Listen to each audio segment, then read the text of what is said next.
Man, it is supposed to get up to 65 degrees today. I'll believe it when I see it, but it feels pretty good already. First thing in the morning. We shall see. All right, first herps of the day, narrow-mouthed toads. I'm sure there's going to be many of these to come. Probably the most common herp at this spot for some reason. All right, next flip produced some narrow-mouths, just a few of them. Here's a not-so-green tree frog, first of the year. These guys change color in response to their environment, mostly temperature, I think. So since it's cool, he's very dark. He was under this tire, so we'll put him back. And there we go. It took a lot longer than expected, but first snake of the day. Nice eastern ribbon snake under this, I guess, plank of wood. I'm not sure really what that is. So ribbon snakes and garter snakes are definitely some of our most winter active snakes, along with brown snakes. These guys are going to be one of the first snakes to come up and start breeding in February. Maybe even in January. You hear an osprey right now, but possibly even, you know, the next nice warm day. Maybe even later this afternoon, we could have some ribbon snake breeding activity. But you can see nice brick red coloration on this guy. Pretty little ribbon. They get quite a bit bigger than this. This is probably a young adult male or a juvenile, not quite fully grown. But we'll just let him go. Very nice. First ribbon snake of the year and first snake of the day. Hopefully more to come.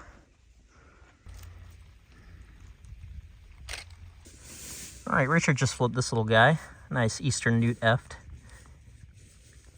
I think we're probably going to be seeing a lot of newts over the next couple episodes, so we'll just let this guy go, but nice addition for the day and the first of the year.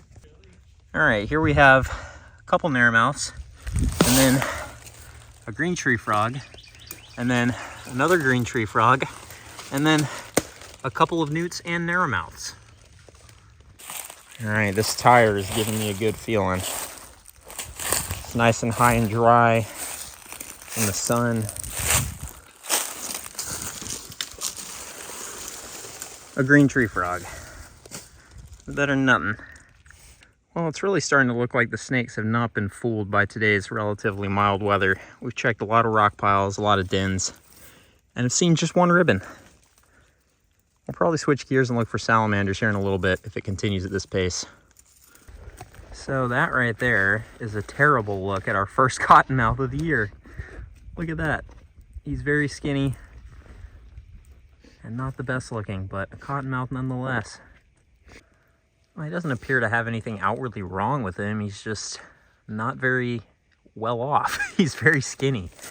Looks like he is in pretty desperate need of a meal here at the beginning of 2025. Now is not the time, though, with this next cold front coming. So hopefully he gets back underground tonight and is able to stay at least relatively warm during this record-breaking cold that we have coming in.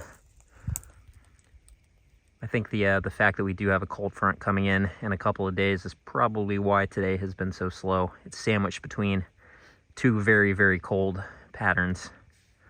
And on top of that, it's not even particularly warm. I don't think it even got it to 65. Actually gave us a little bit of a gape.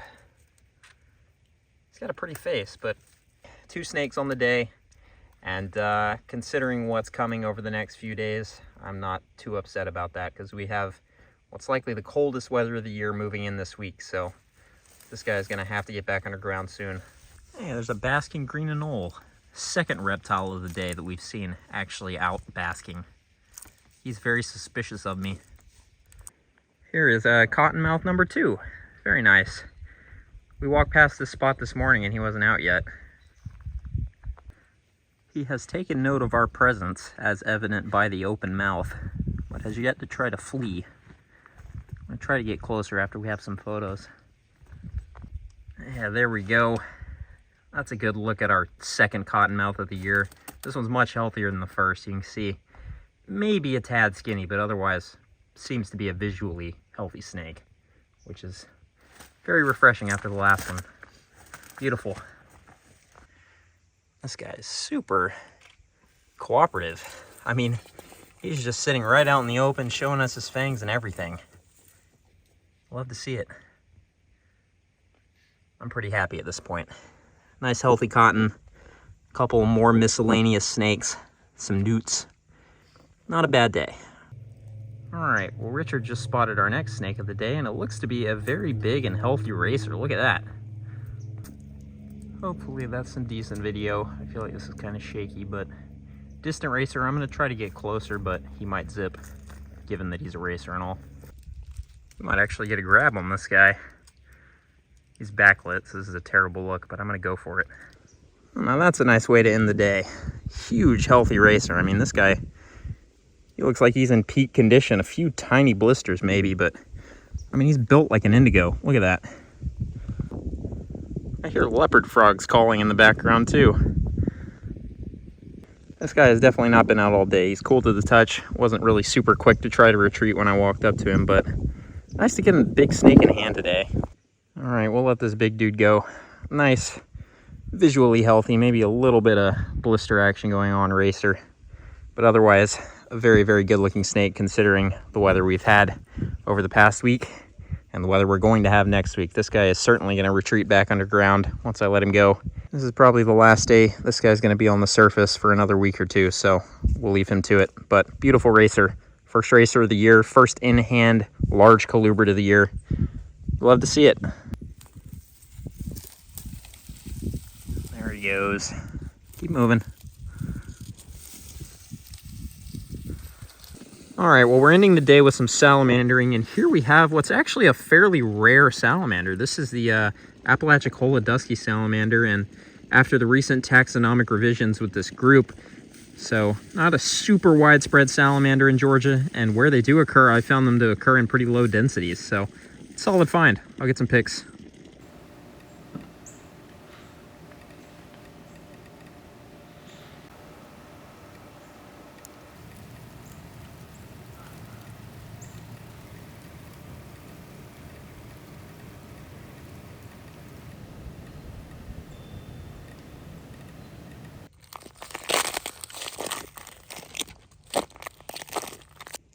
This is honestly just ridiculous. It's just a sheet of like solid ice covering the ground where, you know, on a normal January, there would be frogs breeding in here right now. And honestly, this is a little melted, but it's still, you can see, pretty much solid. And this time, the winter weather is lingering. It is, we didn't even really get that much snow this time, but it's been 2 or 3 days since the snow. And it's still very cold. Once again, we have daytime high temperatures barely above freezing. But yeah, unfortunately, pretty terrible conditions to end the week. I know we're not going to be seeing any snakes today. And honestly, I'm starting to doubt if we'll even see salamanders. It's so cold. So this exact pool that we're standing at right now, this is the first time since I started making videos consistently on this channel that there has not been an amphibian breeding event happening in this pool this time of year.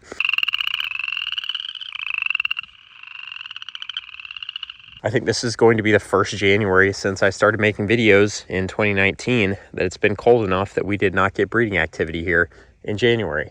Now, of course, this isn't to say that breeding activity is not going to happen this year. In fact, I'm pretty confident that as soon as this cold weather moves out and we start getting a little bit warmer air, we'll have stuff breeding in these ponds.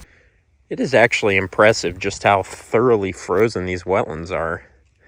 I mean, I was kind of hoping I might be able to see newts under the ice today. It looks like there's no end to the ice. It almost looks like this pond is completely frozen. That, actually, right there, is a spotted egg mass. That's so cool. Holy crap. And there's another one over there. You can see it. It's blue. Look at that. You can kind of see this little circle right here is a spotted salamander egg mass under the ice. So I was wrong. Stuff has already bred and apparently wasn't too concerned about the impending cold. As long as these aren't frozen solid, and even if they are frozen solid, they might still be fine. I mean, this is a solid sheet of ice. So I am actually going to try to get through this ice. There's another egg mass right there, just so we can see if these egg masses are frozen or if they're in the clear. I think they're probably in the clear. All right, so this is about how much ice was on the pond. Looks like about 1 inch. And at least to me, those look like pretty normal spotted salamander eggs. Maybe a little less blue than normal, but I was really hoping we'd be able to spot a newt or possibly even a spotted under the ice, but I'm assuming they're probably down in the vegetation or it's a little bit warmer. But we'll poke around a little bit more, and then we might go try for spring salamanders. I wonder what these little splatters are, if there were something fell and hit the water or what.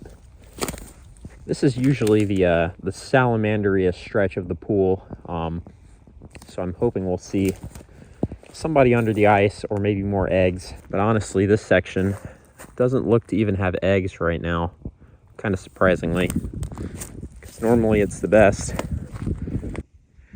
So one thing that's really interesting about salamanders having bred here already is that it implies that there was 2 separate movement windows, because typically female spotteds and male spotteds arrive separately. Typically the males are much earlier, and then the females show up and find the spermatophores, and the females will use the spermatophore to fertilize their own eggs.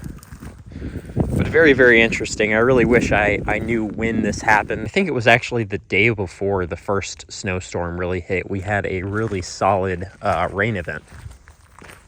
We got several inches of rain, and then the snowstorm came in behind the rain. There's another secondary pond that is also completely frozen, if not more frozen than the other ones. This one doesn't get as much sun exposure, so it's going to take longer to thaw out for sure. All right, with the main goal of the day accomplished, I'm going to head down to the creek for a little bit and try to find a spring salamander. This is actually an area that I have never successfully found an adult spring salamander, so very, very cool to see that the amphibians are carrying on despite the cold. Actually, I'm kind of shocked to see that, considering just how record-breaking this cold has been. I mean, places like New Orleans got around a foot of snow yesterday, but the wildlife carries on. Now this is gnarly, and probably not a good sign that we're going to be finding much today in terms of salamanders, because I'm pretty sure this is what it looks like when an entire seepage freezes solid.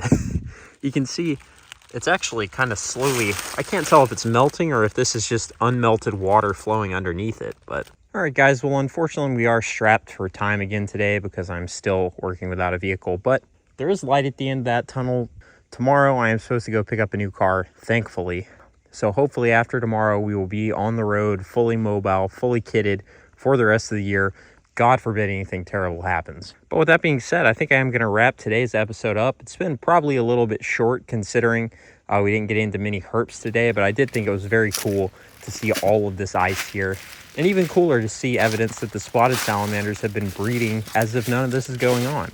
Maybe that's not a fair statement. There's definitely not as much breeding activity as there should be right now, and that's certainly because of the way it is outside. But our winter breeding amphibians are going at it, and that's only going to increase over the next week or so when things warm up, and hopefully we'll have a car. So definitely looking forward to that. Hopefully you guys have had a good start to your new year. I know I have, despite the cold. It's been really fun getting out in this weird weather and actually trying to find stuff despite the winter conditions. But with that being said, I am probably going to wrap this up. Thank you guys so much for watching the second episode of the year, and hopefully you're looking forward to many more to come. Next week's going to be a lot warmer. Hopefully I'll have a car, and hopefully we will be getting into some good stuff. So I'll see you guys then.